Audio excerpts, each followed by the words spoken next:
Hi పిల్లలు, అందరూ ఎలా ఉన్నారు? బాగున్నారా? నేను కూడా బాగున్నా. నా ఛానల్ చూస్తూ ఈ స్టోరీస్ని సబ్స్క్రైబ్ చేస్తూ నాకు చాలా హ్యాపీ ఇస్తున్నారు. మీకు అందరికీ చాలా చాలా థ్యాంక్స్. ఈరోజు కూడా ఒక కథ చెప్తాను. నేను రెడీగా ఉన్నా. మీరు రెడీగా ఉన్నారా పిల్లలు? ఈ కథ మీరు వినడమే కాదు, మీ ఫ్రెండ్స్కి కూడా షేర్ చేయండి. పిల్లలు సబ్స్క్రైబ్ చేయండి, మర్చిపోవద్దండి. ఓకేనా? కథలోకి వెళ్దాం. ఒక రాజ్యంలో ఒక రాజుకి కొడుకు లేడు, ఇద్దరు కూతుళ్ళు ఉన్నారనమాట. ఆ రాజు ఏం చేస్తాడంటే ఇద్దరు కూతుళ్ళని ఈక్వల్గా కొడుకుకి తక్కువ కాకుండా ఇంకా ఎక్కువగా వాళ్ళని ప్రిపేర్ చేస్తాడు. అన్ని యుద్ధాలలో కానీ ప్రతి దాంట్లో పర్ఫెక్ట్గా వాళ్ళని ట్రైన్ చేస్తారనమాట. కాకపోతే అక్కడున్న ప్రజలు ఏమని కోరుకుంటారంటే మాకు రాజే కావాలా అని చెప్తారు.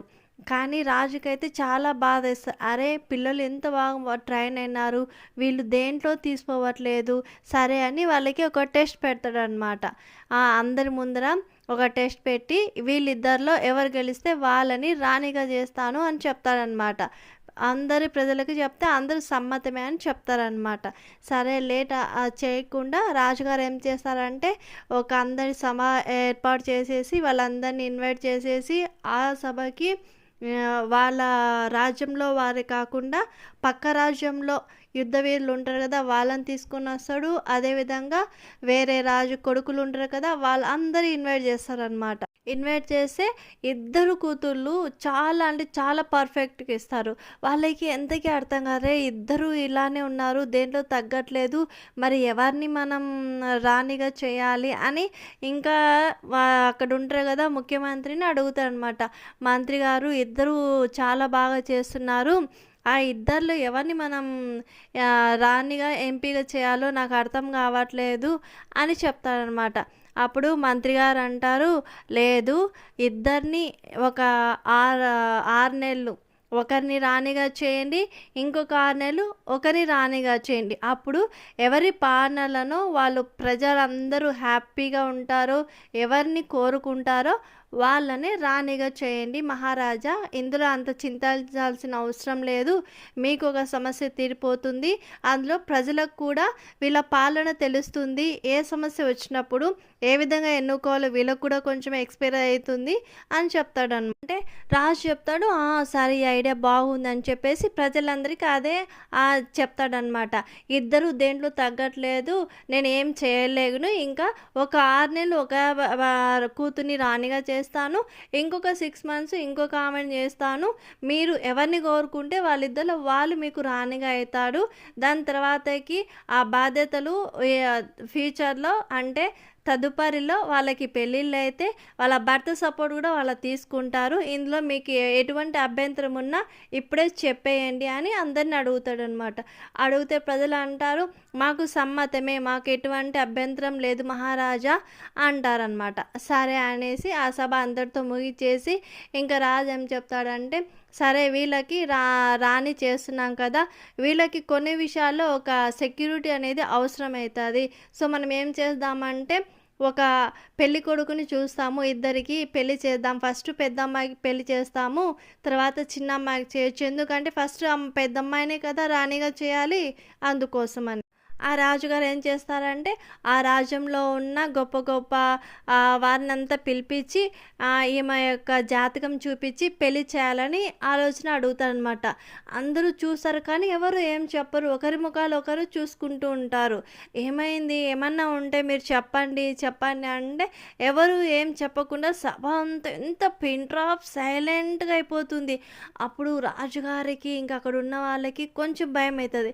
ఎందుకు ఎవరు మాట్లాడలేదు, ఎవరో ఒకరు చెప్తేనే కదా మాకు తెలుస్తుంది, అది మేము సంతోషపడాలనా లేకపోతే బాధపడాలనా, ఏంటి విషయం చెప్పండి ఎవరైనా ధైర్యం చేసి.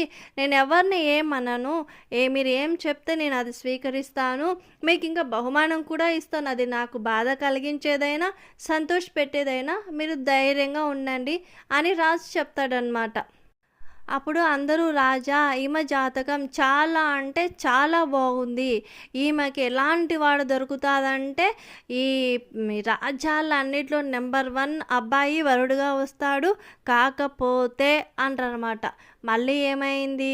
అమ్మాయికేమన్నా ప్రాణగండం ఉందా? లేకపోతే ఏంటి అంటే, లేదు రాజా ఈమె ఆయుష్ చాలా గట్టిది, చాలా మంచిది. అన్ని విషయాల్లోని పేరు పెట్టేదానికి లేదు. చాలా మంచి జాతకము. ఇలాంటి జాతకం గల అమ్మాయిలు కొందరే ఉంటారు. దాంట్లో తమరి కూతురే మొదట్లో ఉందనుకుంటాను అని చెప్తారనమాట. మరి ఇంకేంటి అంటే, కాకపోతే ఈమెకి కొంచెం దోషం ఉంది. మనం పెళ్లి చేయాలంటే ఫస్ట్ ఒక కప్పనిచ్చి పెళ్లి చేయాలి మహారాజా అంటాడు. ఇంక అందరూ ఇంక ఏం చెప్పాలో తెలియక బాధపడాలనా లేకపోతే ఏంటి, ఇంగ రాజుకైతే మాటలు రావన్నమాట. అరే! కప్పనిచ్చి ఎలా పెళ్లి చేస్తాము? ఏంటి అలా అంటున్నారు మీరు? లేదు మహారాజా, కప్పనిచ్చి పెళ్లి చేసి ఒక 3 నెలలు లేకపోతే 6 నెలలు గడిచిన తర్వాతనే ఆమెకి ఒక వరుడితో పెళ్లి చేయాలి. అందాక చేస్తే ఇద్దరికీ ప్రాణగండం కాదు. ఈ రాజ్యం కూడా చాలా ఇబ్బంది పడాల్సొస్తది. ప్రజలు కూడా ఆ బాధని భరించాల్సొస్తది మహారాజా అని చెప్తాడనమాట. ఇంక ఏం చేయాలా అని ఇంకా ఈ రాజ్యంలోనే కాదు వేరే వేరే వాళ్ళని కూడా పిలిచి అడుగుతాడు. అడిగితే వాళ్ళు కూడా అదే చెప్తారు. వాళ్ళు కరెక్టే చెప్పారండి. ఈమె దోషము అలాగే ఉంది. మరి మేమేం చేస్తాము? దీనికి ఏమన్నా శాంతి పూజ అట్లా అంటే ఏం చేసినా అసలు పనికిరాదు. ఎందుకంటే ఇంత మంచి జాతకంలో అవన్నీ ఏం పనికిరావు. మీరు అదొక్కటి ఎలాగో మనసు రాయి చేసుకొని ఆ ఒక్క పెళ్లి జరిపించండి. తర్వాత కొద్దిగా ఓపిక పట్టండి. అన్నీ సర్దుకుంటాయి అని చెప్తారనమాట. చెప్తే ఇంకా రాజు ఇంకా సభలో ఏం చెప్పాలా అందరికీ ఏంటి అంటే, అక్కడ ఉండేవాళ్ళు కూడా మహారాజా మమ్మల్ని క్షమించండి, ఇలా అంటున్నామని తప్పుగా అనుకోకండి, చేసేదేం లేదు, ఇంకా మీరు ఈ పని చెయ్యండి, ఎవరు తప్పుగా అనుకుంటారు అనుకోరని కాదు, కానీ మీరేమైనా మీ సరదాలకి చేయట్లేదు కదా, మా రాజ్యం సంతోషంగా ఉండటానికి మా కోసమే కదా మీరు ఇది చేస్తున్నారు, అందరం బాగుంటాము, మీరు ఒప్పుకోండి అని అంటాడనమాట. అప్పుడు రాజు వాళ్ళ కూతుర్ని చూస్తాడు. చూసి ఏంటమ్మా నువ్వేమంటావు అంటే, ఇంకా ఆమె ఏం చెప్పాలో ఆమెకు అర్థం కదా. నాన్న నువ్వు ఏం చెప్తే అదే వింటాను నాన్న, నీ ఇష్టమే నా ఇష్టం అంటుందన్నమాట వాళ్ళ కూతురు. సరే అంటే, సరే మరి ఎలాంటిది చేయాలి? దాంట్లో ఏమన్నా ఒక డిఫరెంట్ టైప్ ఆఫ్ ఏమన్నా ఉంటుందా? స్పెషలైజేషన్ ఏమన్నా ఉంటుందా ఆ ఫ్రాగ్‌కి అని అడుగుతారనమాట. అంటే వాళ్ళు ఏవేవో కొన్ని చెప్తారు. సో, అలాంటిది ఎక్కడ దొరుకుతుందంటే చాలా ఇట్లా పర్వతాలు దాటుకొని పోవాలా, అక్కడ ఈ అన్ని డీటెయిల్ చెప్తే సరే అని కొందరిని పంపించి అదే పనిగా దాన్ని అట్లాంటి కప్పను ఒక దాన్ని తీసుకొనొచ్చి ఇంకా రాజ్యంలో దాన్ని వారేస్తారనమాట. అంటే అందరూ రండి పెళ్ళికి, ఇలా జరుగుతుంది అని. పాపం ప్రజలందరూ సంతోషంగాను వస్తారు. అందులోనూ ఇంకా వింతగా ఉంటుంది గదా! ఒక మనిషికి, ఒక కప్పకి పెళ్ళంటే తమాషాలా మరి ఎంత జోక్‌గా ఉంటుంది. అందులో క్యూరియాసిటీ గూడా ఉంటుంది. ఎలా జరుగుతాదో చూడాలా అనే ఒక ఎక్సైట్‌మెంట్ ఉంటుంది కదా! అలాగే జరుగుతుందనమాట. అలాగే జరిగితే అందరూ ఆ పెళ్ళికొస్తారు. చాలా అంటే చాలా హ్యాపీగా జరుగుతుంది. ఈ పెళ్ళి జరిగితే ఇంక ఏం చేస్తాం, రాజు సంతోషంగాను, భయంగాను ఏదో అలాగా పెళ్లి జరిపిచ్చేస్తాడు.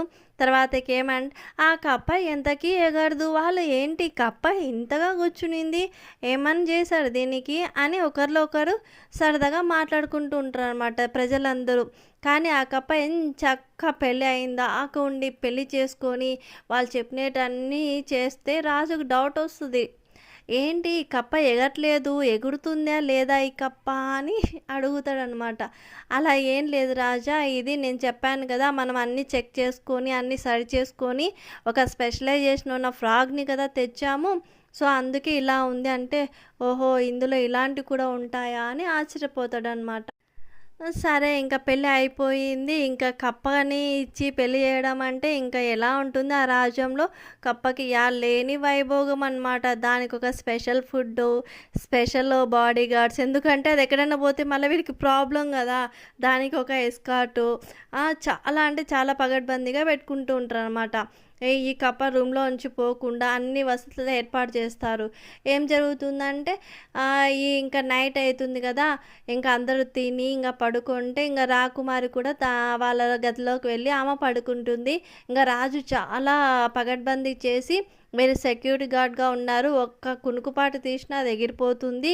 మీరు చాలా అంటే చాలా జాగ్రత్తగా ఉండాలి. లేకపోతే మీ తలకాయలు తీసేస్తాను అని బెదిరిస్తాడనమాట సోల్జర్స్‌కి. అప్పుడు అలాగే మహారాజా అంటారు. వాళ్ళందరూ బాగా రూమ్ లాక్ ఏసి, కప్పకి ఫుడ్డు పెట్టేసి, అంతా చేసి బయట అందరూ కాపలా కాస్తారు. ప్లస్ లోపల రూమ్‌లో అది ఏ గూట్లోపో ఎగురుకొని దాక్కుంటుందో అని అందరూ చాలా అంటే చాలా జాగ్రత్తగా కాపలా కాస్తుంటారు. అదేం జరుగుతుందంటే ఉన్నట్టుండి ఈ కప్ప ఏం చేస్తుందంటే కనబడకుండా పోతుంది. వాళ్ళు చూస్తూనే ఉంటారు. వాళ్ళ కళ్ళ ముందే కప్ప మాయమైపోతుంది. అరే! కప్పలేదు, కప్పలేదు అని ఇంక పోయి ఇంక రాజుకి చెప్తే మనల్ని చంపేస్తాడు. ఏం చేయాలని ఒకళ్ళొకళ్ళు మాట్లాడుకొని ఏం చేస్తారంటే, మీరెవరు చెప్పొద్దండి. రూమ్‌లోంచి ఈ విషయం బయటకెళ్తేనే కదా ఉండేది అని చెప్పేసి, ఇంక వాళ్ళు లోపల చాలా పకడ్బందీగా అది ఒక్కటి విషయం దాసిపెడతారనమాట. చూద్దాం మనమే అని అన్నీ ఎతుకుతారు. గమ్ముగుంటారు. సరే ఆ రాత్రి గడిచి ఇంక పొద్దున్నే రాజుకి ఎలాగో చెప్దాము అనే సిట్యుయేషన్‌లో కప్ప మళ్ళీ సేమ్ బెడ్ మీదనే ఉంటుందనమాట. అదే ఇదేంటి రాత్రి లేదు కదా! ఇది ఇలా వచ్చిందే ఏంటి ఏమోమ్మా వీళ్ళకైతే చాలా అంటే చాలా భయమేస్తుంది. ఎందుకంటే అదేమన్నా దెయ్యం కప్పనో ఏమో మనకి ఏమన్నా తినేస్తుందో ఏమో అని లోపల భయపడుతూ ఉంటారనమాట. ఆ కప్ప అలా చేసింది కదా! ఇంక భయపడి ఒకరిలో ఒకరు ఏం చేసుకోవాలా అని ఒకరొకరు మొఖాలు చూసుకొని కళ్ళతో సైగ చేసుకొని గమ్ముగైపోతారు.